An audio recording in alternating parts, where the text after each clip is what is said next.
Yo, what up? What up? What up? Hollywood, Texas, back at it. 3 tips to help you win more Madden games. This is general information. We're not going to dive into any plays, any schemes. This is basic information that can help you win more games. For MUT, for franchise, just general gameplay, regs, whatever you play, these tips can help you. These are universal tips.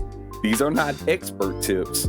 So for all my Madden gods out there, this video does not apply to you. This is common sense, everyday Madden information. But if you're not doing these things, you're probably losing games because of it.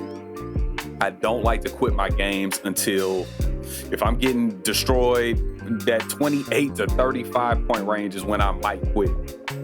If you start taunting me, we're gonna play the whole game, period. I'm gonna make you sit out the game and I'm gonna learn some stuff in the meantime. But I see a lot of people that I play give me the game back. They give me the game back because they don't follow these simple rules. So we'll get right into it. So the first tip is very simple. A lot of people don't do this, but I'm your friend and I'm here to tell you, kick the ball. Okay, that could be punting it or that could be kicking the field goal. Too many times, opponents that have given games away to me do it by not converting fourth downs and also putting me in great field position to score easy points. So I'm here to tell you, if you know your offense is not stellar or your opponent's defense is stifling, they've got you trapped and I'm not talking about, let's say 4th and 1, 4th and 2, and you're on the 50 and you could do a halfback dive or a QB sneak or whatever your go-to play is to get that 1 or 2 yards. That's not what I'm saying. What I'm saying is when you're on your own 30, you're on your own 40, 20, and you got a 4th and 8, 4th and 5, gauge your opponent's defense. And most of the time in those situations, you can punt the ball, put yourself in better field position, play defense, and see if you can get the ball back. Very simple rule. And it works the same way with field goals. If you know your offense isn't driving up the field, scoring touchdown, it's a close game. Sometimes you just got to take the points. In the long run, those 3 points from that field goal make all the difference. How many close games have you played where you lost because you didn't kick the field goal when you needed to? So there's a little wiggle room with that depending on skill level. But if you're just starting out or if your opponent is just putting you in positions to do so when it's appropriate, kick the ball. Don't give the game away. Second tip is to keep your defensive line fresh. And I'll show you what I mean by that. But before we do that, you have to know what the resistance meter is. The resistance meter is the bar that shows up when you're playing a defensive lineman.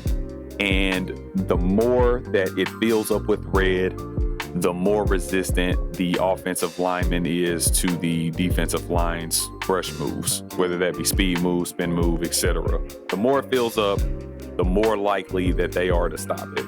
There is a way to prevent this, very simple, and I'll show y'all how I do it. I'm going to use the 4-2-5 over G and the nickel 2-4 formations. I run both of these a lot. So what I'll do is just mirror it, just 180 it. So we got Snowden over here, Crosby on the right side. We're going to switch Snowden to the right side and Crosby to the left side. We'll do the same thing with the interior linemen. We got Wilkins in green. Switch Wilkins to the right side and Green to the left side. So as I go back and forth between these two formations, as the game goes on, the resistance is not decreasing at the rate that it would if I was running with the same alignment on my defensive line. And as I also stated, there are times where, or in different formations, I'll have linebackers playing the end, switch it like that. Same thing with the D-line. The deeper your team, the more you can switch this up and keep the resistance as low as possible so you can get those sacks on the quarterback. Just like in real football, if you can keep pressure on the quarterback, they're going to fold. They're going to make mistakes. They're going to throw bad passes, sacks, fumbles. Tip number 2, keep that defensive line fresh. Okay, and the last tip, third tip, and what I would consider probably the most important tip is a real life football law, and that is control the clock. Specifically, what I'm talking about here is the second quarter and the fourth quarter. Whether you receive the ball at the beginning of the second half or you kick the ball, you always want to be the player with the last possession before the half ends. I could run a 4-minute drill or a 3-minute drill in the second quarter, so my opponent doesn't have any choice when it comes to getting the ball back and scoring before the half. I will do my best to make sure that happens. If you are not using your tempo adjustment and chewing clock, I highly implore you to do so, because you could run a 4-minute or a 3-minute drill in that second quarter.